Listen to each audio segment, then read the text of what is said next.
अरे, आप लोग आ गए। मेरा नाम है भावना शर्मा।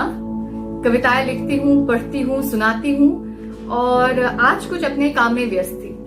एक्चुअली मेरी मम्मी को ना पौधों का बड़ा शौक है। लाजमी है, ये आदत मुझे भी लग गई।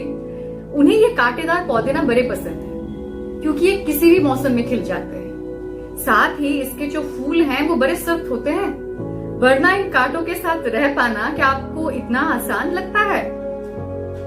पर पता नहीं कल क्या हुआ, अनायास ही ये टूट गए। शायद उन्हें अपने ही कांटों ने जख्मी कर दिया। हम बच्चे भी ना इन फूलों की तरह ही होते हैं, कोमल, नाजुक, जिन्हें हमेशा आगे बढ़ना होता है, खिलना होता है। पर जब उनके नन्हे कंधों पर किसी दूसरे की महत्वाकांक्षाएं घर कर लेती है तो वो अपने ही वजूद को खोने लगते हैं। उन्हें अपने ही सपनों से समझौता करना पड़ता है। जिंदगी की कैफियतों से लड़ने से ज्यादा उन्हें आसान लगता है कि वो अपनी जिंदगी को खत्म कर दे। आज ऐसी ही एक नौजवान की कहानी मैं अपनी कविता के माध्यम से लेकर आई हूं। वो हमारे बीच तो नहीं है, पर शायद उसकी कहानी आप लोगों के साथ बांट के मैं उसे खोने का गम थोड़ा आधा कर सकूं। इस कविता का नाम मैंने रखा है एक फूल मुरझा गया। आज फिर एक फूल मुरझा गया जिंदगी के किसी गलियारे में। खिलते हुए कुछ ही तो वक्त गुजरा था, उम्र थली ही कहा थी गुजर जाने को। आंखों में सपने थे रंगीन, दिल में अरमा थे नए। उसे कर गुजरना था हर वो ख्वाब जो हर रात वो अपने तकिए से लपेट कर सोया करता था। हाँ था, बचा ही कहाँ वो बेचारा, बचे कहाँ उसके सपने।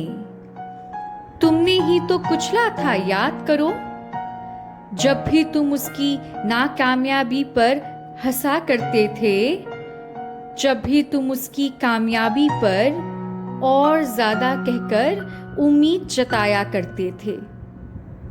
तुम अंग गिनते रह गए, वो दिल के अनगिनत बिखरे ख्वाब समेटता रह गया।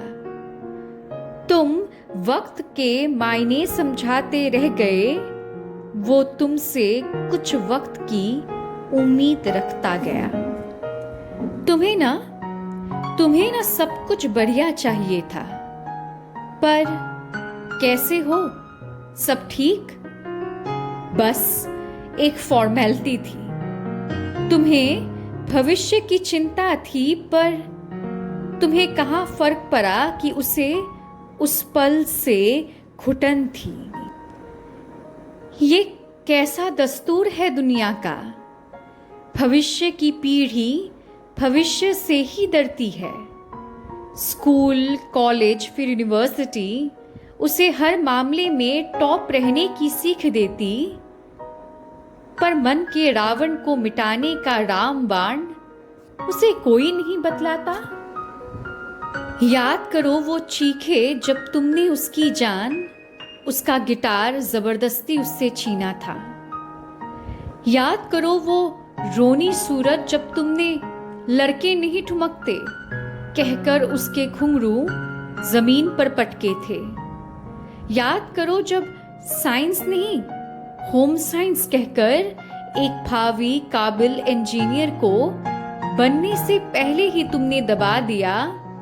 याद करो वो थप्पड़ जो उसके 95% ना आने पर तुमने उसे लगाया था।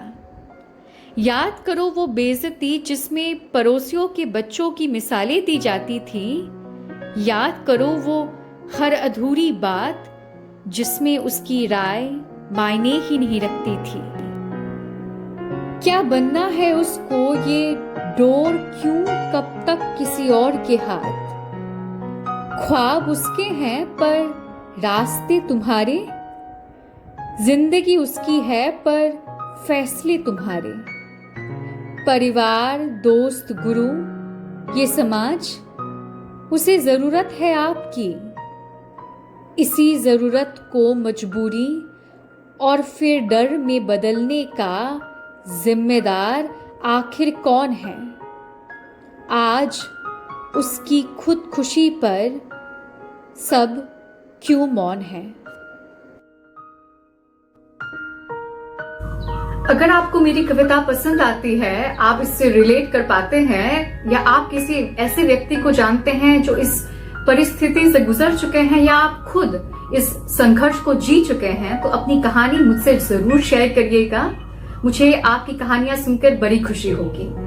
साथ ही मैं बताना चाहती हूँ कि आप इस संघर्ष में अकेले नहीं हैं, हम सब आपके साथ हैं। कभी अपने आप को कमजोर मत होने दीजिएगा।